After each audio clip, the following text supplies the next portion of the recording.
Oh, hello today. Today I'm going to be reading from frithjof Schuon's Logic and Transcendence, also known as Sheikh Issa.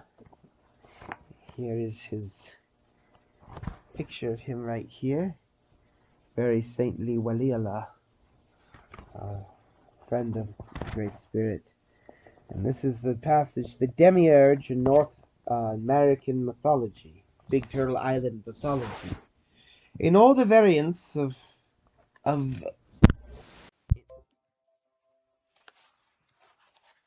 reading from Logic and Transcendence by frithjof Schuon, Sheikh Issa. This is the Demiurge in North American mythology. In all the variants of North American mythology, there appears a sort of Demiurge below the supreme spirit or great mystery, who is both beneficent and terrible, and who functions as both an initiatic hero and a buffoon, even a demon. We find the same characteristics in Hermes and Heracles and Prometheus and Epimetheus and Pandora, and in Nordic mythology and Loki, the half-god, half-giant, at once the enemy and friend of the other divinities, as well as the terrible Susanoo no Mikoto of the Japanese pantheon, who is spirit of the tempest and in some ways the princeps huius mundi. There seems to be no mythology from which the jesting or the mischievous demigod is wholly absent, but it is perhaps in the mythology of the North American tribal natives that this figure has attracted the most attention on the part of the ethnologists and missionaries. Indeed, Nonabosho or Minabosho of the Algonquians, namely the Anishinaabe Ojibwe, has come to be regarded as a typical example of the kind of divinity in question. Our aim is not to go into details, but to state the principle and to explain its essential meaning. It is therefore sufficient to begin by saying that the Demi-Urge, who is also the founding hero, hence the inventor or discoverer, and thus the initiator of a given material and spiritual civilization, appears in the form of an animal or a man, or of some mysterious and indeterminate creature. His myth is a series of acts or adventures, often grotesque and unintelligible, that constitute so many symbolical teachings, sometimes of an esoteric significance. The Demiurge may appear as a sort of emanation from the Creator. He has been described as the life embodied in all beings, and he therefore assumes all their possibilities, struggles, destinies. There is something protean, chaotic, absurd about him, and in him the divine is combined with the tenebrous. A desire for dissimulation and occultation has been attributed to him, and in this respect he appears as a wise actor, deliberately playing the fool. His acts are incomprehensible, like the koans of Zen. It must be remembered that the bizarre, and even shocking, often act as a protective veil for the sacred. This is why there are dissonances in the revealed scriptures, and also on a more outward level, why there are grimacing monsters on the doors of sanctuaries. In order to penetrate the enigma of the Demiurge buffoon, and get to its very root, one must turn first to the Vedantic notion of Maya, and second to the idea of the sacrifice of Purusha. Maya comprises three gunas, three cosmic qualities or tendencies: the ascending sattva, the spreading and expansive rajas, and the descending tamas. Now, the demiurge is identified first with the primordial chaos, and then becomes the prototype of all things, both good and evil, the diversity and the inequality of earthly beings, ranging from the sublime to the nightmarish, attest to this fact. As for Purusha, his fragmented body is passing from the celestial substance to a sort of universal coagulation, has become the sum of all creatures, the good as well as the bad. For some parts of his body pertain to sattva, while others to rajas, and others to tamas. The Semitic religions tend to make a clear distinction between the personification of evil and the sovereign good. But the opposite perspective is not entirely absent from the god-lordships of these religions. It is said that God hardened the heart of Pharaoh, and other formulations of the same kind can be found. Well, one must obviously allow for a metaphysical explanation. Though this is not the issue, such expressions nonetheless shock a certain moral logic. The presence of the serpent in the earthly paradise is a similar enigma, and so is the pact that seems to exist between God and the devil, the path of evil. The subject of mankind, the devil has the right to seduce men, and God permits evil without positively willing it, and all these difficulties are resolved in light of the doctrine of Maya.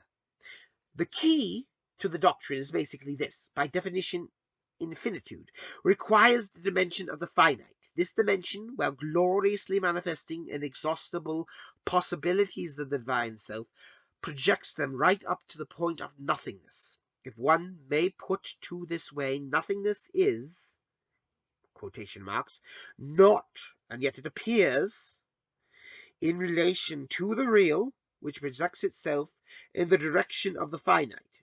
To move away from the divine principle is to become other than it, while necessarily remaining in it, since it is the only reality. This means that the world necessarily includes the privation of reality, or perfection that we refer to as evil, though in a relative fashion, of course, since nothing does not exist. Nothingness does not exist. On the other hand, evil does not come from God. For being negative, it cannot have a positive cause. On the other hand, evil results from the unfolding of divine manifestation. But in this respect, and this is precisely the point, it is not evil. It is simply the shadow of a process that is positive in itself. This is what the myth of the Demi-Urge buffoon expresses in its fashion. Finally, if we consider the quality of obscurity or ignorance, tamas, in Maya, insofar as this quality is manifested in nature in general, or man in particular, we are compelled to see in it what might be called the mystery of absurdity. The absurd is whatever lacks a sufficient reason in itself, or as such, not with regard to its metaphysical cause, and manifests no more than its own blind accidentality, the genesis of the world in the first place, and then the unfolding of the human events appear as a struggle against absurdity.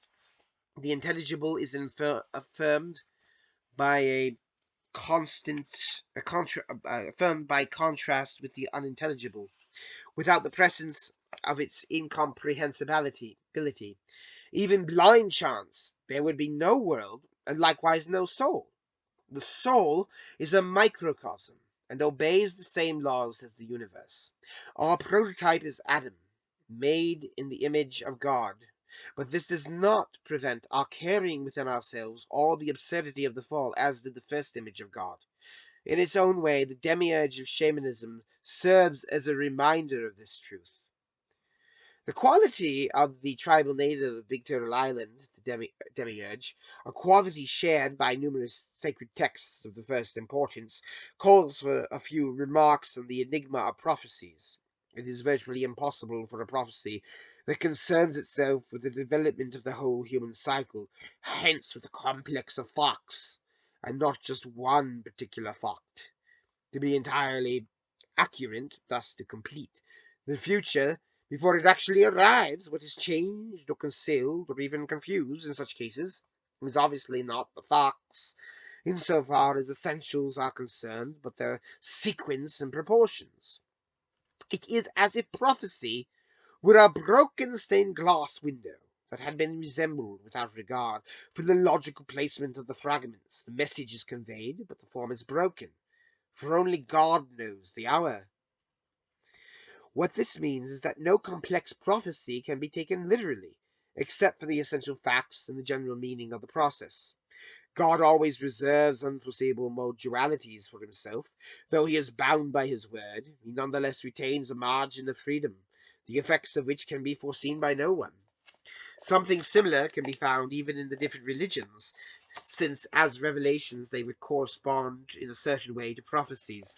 Their very diversity proves that at the level of appearance, though not in their essential content, they inevitably include an element not unlike the trickery of the Demiurge. This element does not appear from the point of view of each religion in itself, unless one contrasts exoterism, considered as limitation, with esoterism, which alone is absolutely true, but it does not appear from the point of view of the religio perennis, which penetrates all revelations, as is not imprisoned in any.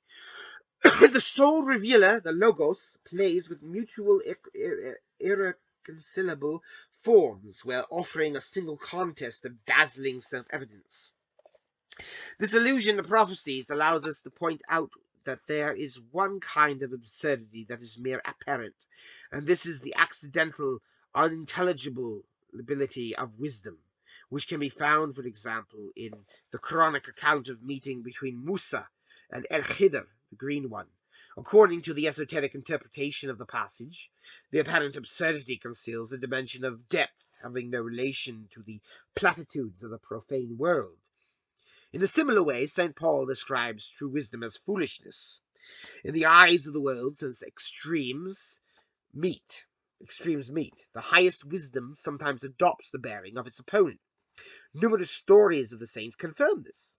From a somewhat different point of view, one might ask what the meaning is of tricksters, such as Til Eulenspiegel or Nusreddin Hoja among the Turks. Perhaps the role of these pranksters, who are at once popular and classical, as well as the role of the fictional people corresponding to them, is to exhaust the possibilities of absurdity contained in earthly Maya. That wasn't in quotation. I did that by accident. Ramikala, sorry. In much the same way as a carnival seeks to neutralize subversive tendencies by deploying all the resources of human imbecility. But there is another very important aspect here. Sorry, apologies. Which is related to the function of the court jester, and this is the right to utter or inculcate truths that social convention tends to hide, to make people aware of the stupidity, the lack of imagination, we might say, that is so typical of conventional life, to pierce its smug opacity with living caricatures that are ceaselessly scathing. The apparent madness of the Lakota Heyoka, which belongs to a completely different order, at least intrinsically raises the question of hidden wisdom, or the initiatic concealment of pearls before swine.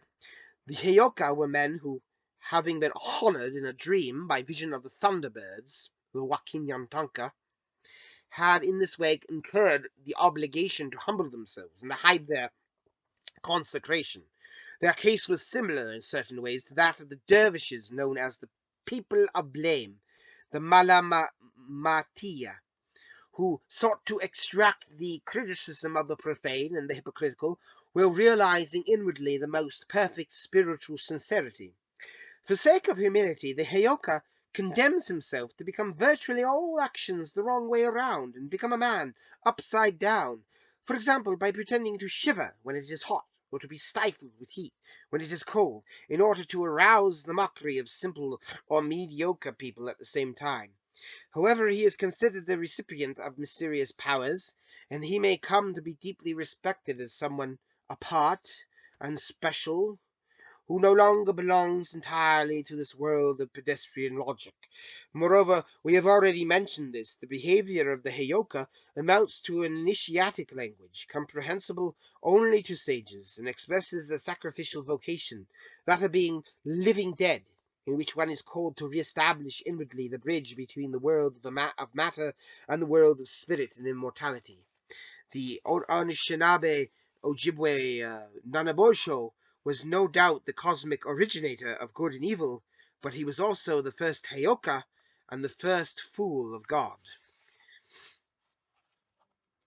And that was the Demi-Urge in North American Big Turtle Island mythology by Frithjof Schuon, Sheikh Issa, very sacred waliuullah of Allah, friend of Allah.